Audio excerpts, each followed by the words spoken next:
Hey now! What is up, everybody? This is Joel here, and I'm doing a video today. And the video I'm going to do is a movie review for the one and the only The Evil Dead. Now, this movie was released in 1981, or actually, I think it might have been released in 1983 because it might have been shelved for a couple of years. Oh no, I think it's 1981. Yeah. Now, the movie stars Bruce Campbell as Ashley Williams, or Ash Williams. It also stars Ellen Sandweiss, or however you say their name, Michelle Williams, who is the sister of Ash. It also stars... Just give me a second, folks. Just give me a second. It also stars... Hurry up, you idiot. Richard Mannincool as Scott. He's a bit of a dick in the movie. Betsy Baker as Linda. Teresa Tilly as Shelley. And that's pretty much it. Now, the plot of the is directed by Sam Raimi, and Sam Raimi did Evil Dead 2, Dead by Dawn, Army of Darkness. He also did the Spider-Man movies. And the plot of the movie is these five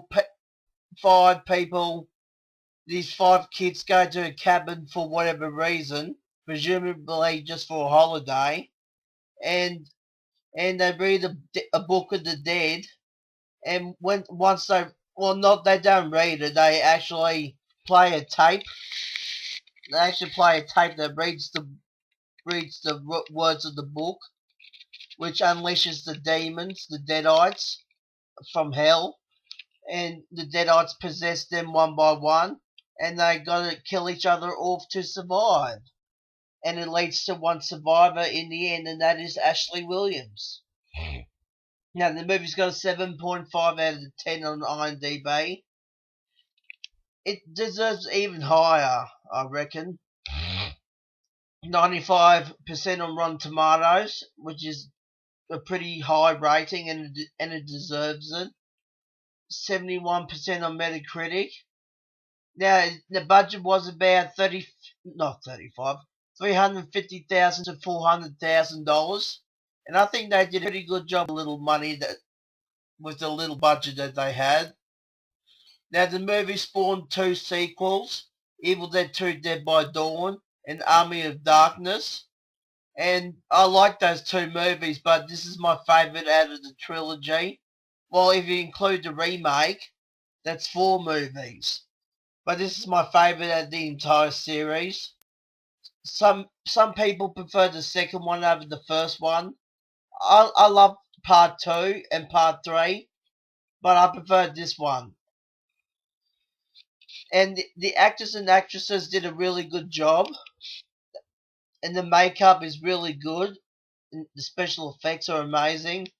The practical blood that we see in the movie is really good. And the box office made about $2.4 million. Now, it's a short movie. It only goes for about 82 minutes, and it goes by pretty quickly, I reckon. It takes about 35 minutes for someone to get possessed, but I was fine with that. It doesn't take that long to get going, really. It was also it was distributed by New Line Cinema, I think. It says on here. This movie's just fantastic. It really is. This is my favorite horror movie from the 1980s because of the plot, the characters, the blood, the violence, you name it. If you haven't seen this movie, definitely check it out. It is definitely worth it. You will not be disappointed, except for a bit of a slow pace at first, but once it gets going, it's great. So I'll see you all later, guys.